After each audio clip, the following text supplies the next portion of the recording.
मैं डॉक्टर संतोष कुमार उपाध्याय अभिनव भारत एकेडमी में आपके समक्ष एक बार पुनः उपस्थित हूँ। आज मैं अंतर्राष्ट्रीय संगठन में संयुक्त राष्ट्र संघ के क्रम को आगे बढ़ाते हुए जनरल असेंबली महासभा का वीडियो लेकर के आपके समक्ष उपस्थित हुआ हूँ, क्योंकि महासभा जिसे सेनेटर बैडरबर्न ने संसार की नगर सभा की संज्ञा दी है, संयुक्त राष्ट्र की व्यवस्थापकीय सभा कही जा सकती है।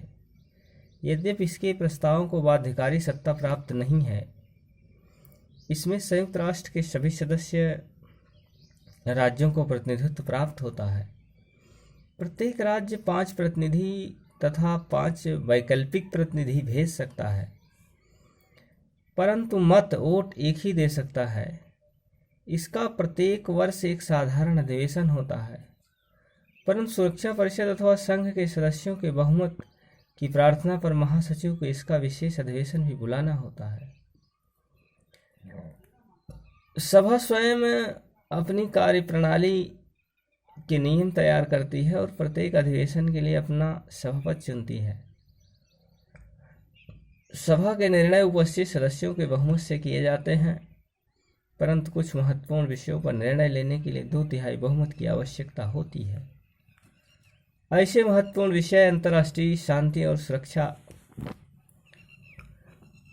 के संबंध में सिफारिशें, सुरक्षा परिषद के अस्थायी सदस्यों का निर्वाचन, आर्थिक एवं सामाजिक परिषद तथा न्यास परिषद का निर्वाचन, संयुक्त राष्ट्र में नवीन सदस्यों का प्रवेश, सदस्यता के अधिकारों तथा विशेष सुविधाओं का स्थगन, सदस्यों का निष्कासन, न्याय व्यवस्था के संचालन से संबंधित प्रश्न तथा बजट संबंधी प्रश्न।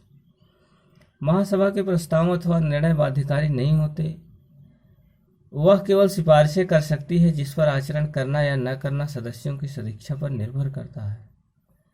महासभा में 4 प्रकार की समितियां पाई जाती हैं। मुख्य प्रक्रिया संबंधी अस्थायी तथा सहायक समितियां। मुख्य समितियां 7 हैं।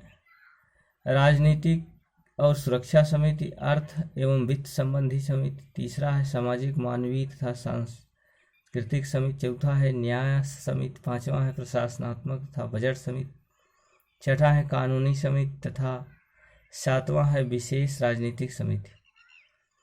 इन मुख्य समितियों पर सभी सदस्यों के प्रतिनिधित्व का अधिकार होता है। इसके अतिरिक्त 2 प्रक्रिया संबंधी समिति, 2 अस्थायी समितियां, सहायक समितियां महासभा द्वारा समय समय पर आवश्यकता अनुसार स्थापित की जाती रही हैं।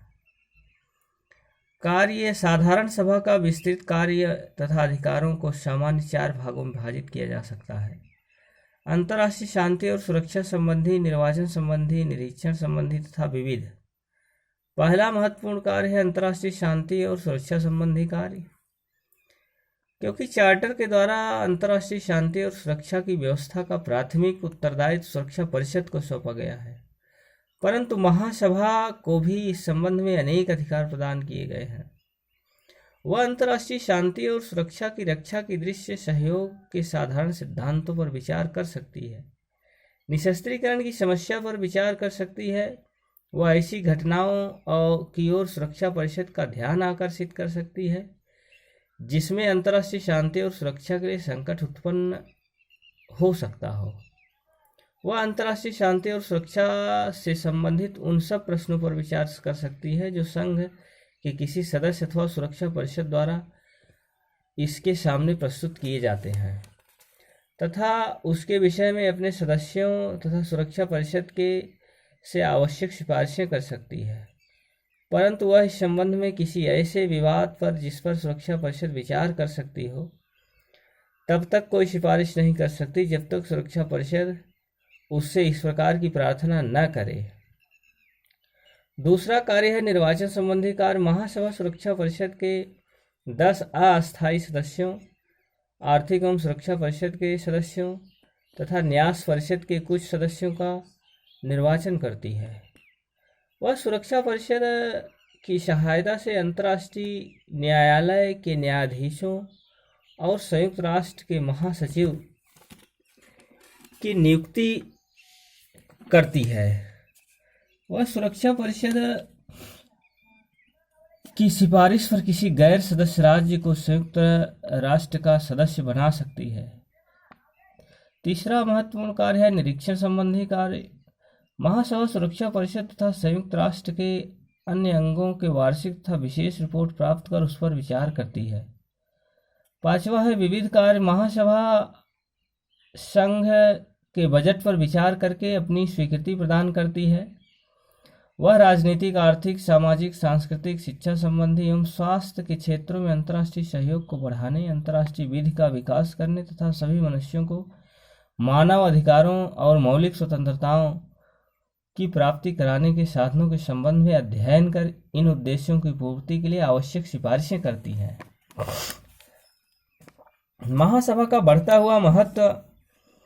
संयुक्त राष्ट्र के निर्माताओं का विचार था कि सुरक्षा परिषद संयुक्त राष्ट्र का प्रधान कार्यकारी अंग होगी और महासभा एक वाद विवाद मंच, डिबेटिंग फोरम के रूप में कार्य करेगी। इसलिए सुरक्षा परिषद को बाध्यकारी शक्ति प्रदान की गई थी, जबकि महासभा को केवल सिफारिशें करने का अधिकार प्रदान कर दिया गया। परंतु व्यवहार में महासभा का महत्व बढ़ा है, जिसमें प्रधानतः दो कारण हैं। पहला है महासभा के सदस्यों की संख्या तेजी से बढ़ती है। आज लगभग सदस्य महासभा, कुछ अपवादों को छोड़ करके लगभग सदस्य महासभा के सदस्य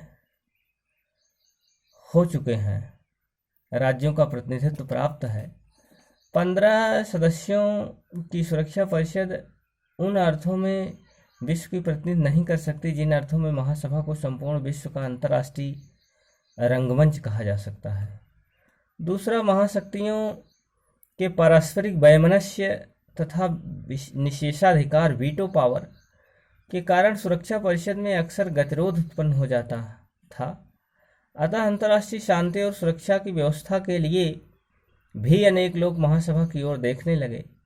स्टार के शब्दों में यह बात उल्लेखनीय है कि महासभा में अंतर्राष्ट्रीय शांति और सुरक्षा से संबंधित प्रश्नों के समाधान में प्रधान भाग लिया है।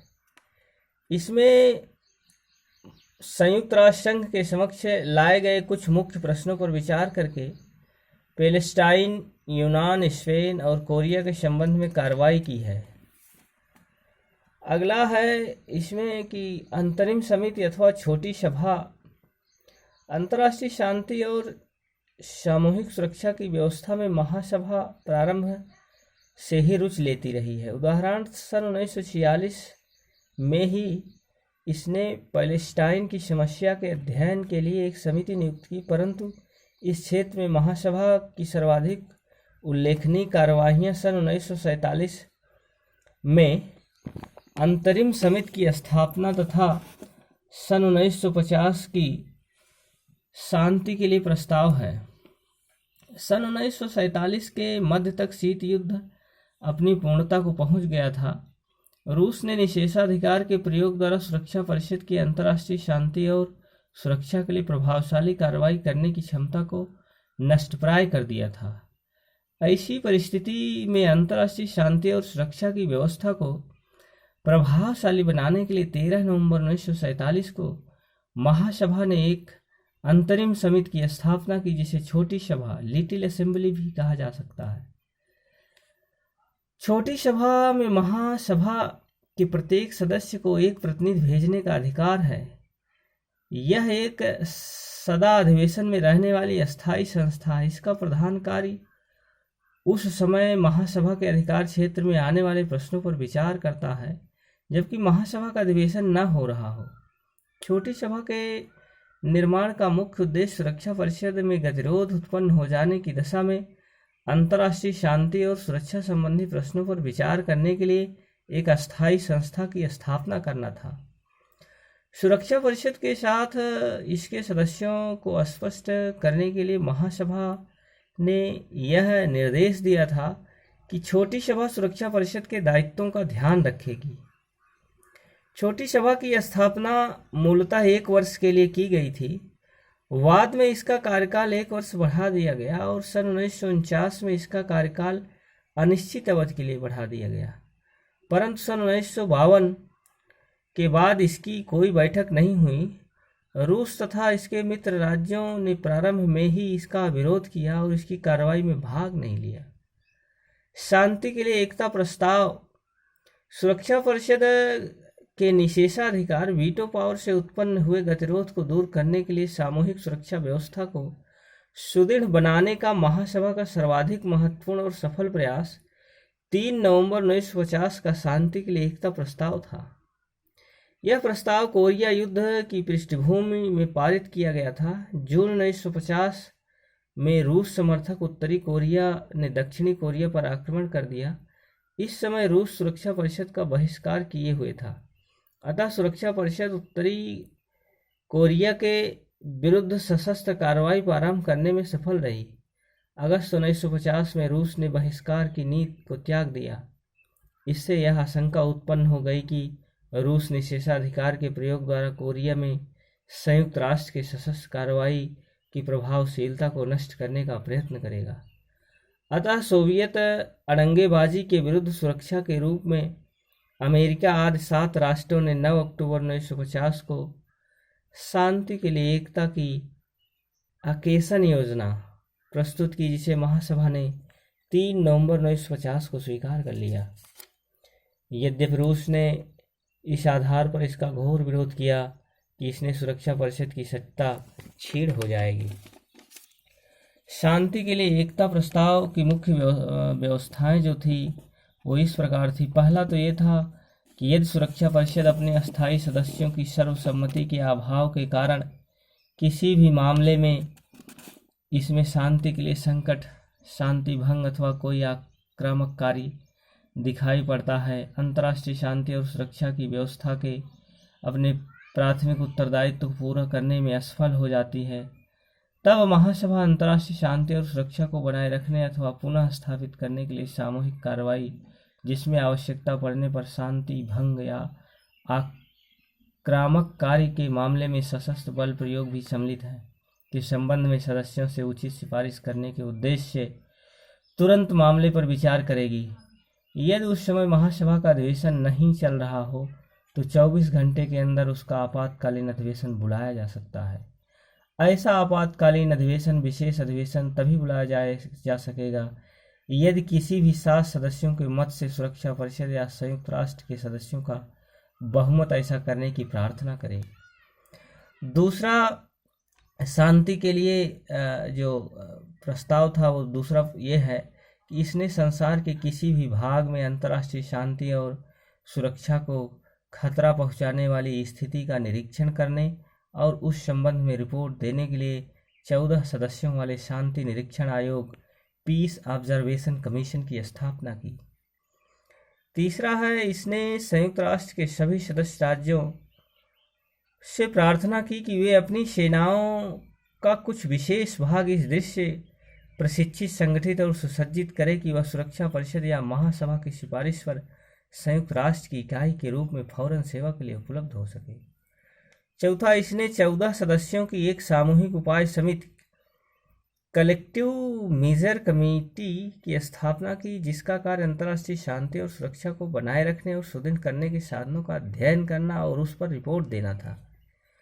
पांचवा, इसमें संयुक्त राष्ट्र के सभी सदस्यों से संघ के प्रति अपनी निष्ठा को दोहराने, उसके निर्णयों का आदर करने, मानवीय अधिकारों के प्रति सम्मान का विकास करने तथा आर्थिक स्थिरता और सामाजिक प्रगति को प्रोत्साहित करने का अनुरोध किया। पामर परकिंसन के अनुसार शांति के लिए एकता प्रस्ताव एक प्रभावशाली सामूहिक सुरक्षा व्यवस्था की दिशा में प्रगति का एक महान सीमा चिन्ह था। यह संयुक्त राष्ट्र की सामूहिक सुरक्षा व्यवस्था को विकसित तथा कार्यान्वित करने का एक गंभीर प्रयत्न था। इसने चार्टर के बिना किसी औपचारिक संशोधन के संयुक्त राष्ट्र के सिद्धांत और व्यवहार में महत्वपूर्ण परिवर्तन कर दिए। इसने महासभा को अधिक महत्वपूर्ण बना दिया और निषेधाधिकार वीटो पावर की व्यवस्था में अंतर्निहित इस मूलभूत धारणा को कि संयुक्त राष्ट्र कि कोई सशस्त्र कार्यवाही तब तक प्रभावशाली नहीं हो सकती जब तक कि सभी अस्थायी राज्य उससे सहमत न हो। एक गंभीर चुनौती दी। शांति के लिए एकता प्रस्ताव की व्यवस्थाओं के अंतर्गत महासभा ने अक्टूबर 1956 में मिस्र पर इजराइल, ब्रिटेन और फ्रांस के आक्रमण को सफलतापूर्वक रोक दिया। सन 1967 में इसके अंतर्गत महासभा ने एक पश्चिमी एशियाई संकट के समय महत्वपूर्ण भूमिका अदा की। इस प्रकार महासभा संयुक्त राष्ट्र के निर्माताओं की आशा से कहीं अधिक शक्तिशाली और महत्वपूर्ण संस्था सिद्ध हुई है। यह अंतर्राष्ट्रीय वाद विवाद का मंच स्थल ही नहीं है, वरन एक ऐसा, जैसा कि गुडरिच और हम्ब्रो का मत है, कि यह न केवल एक मंच रही है, वरन इसने अपने को निर्णय करने के लिए सक्षम भी सिद्ध कर दिया है। इसने विश्व के एक ऐसे उन्मुक्त अंतःकरण, open conscious of the world के रूप में कार्य किया, जहां एक और अणुबम से लेकर मानवीय कल्याण, भोजन, वस्त्र और स्थान तक सभी मानवीय समस्याओं पर विचार किया गया, और दूसरी ओर सामूहिक साख द्वारा अंतर्राष्ट्रीय शांति और सुरक्षा की व्यवस्था को सुदृढ़ बनाने के गंभीर और सफल प्रयत्न किए गए हैं। तो इस वीडियो के साथ आज यहीं तक। अगला वीडियो लेकर के आपके समक्ष पुनः उपस्थित होने का प्रयास करेंगे। तब तक के लिए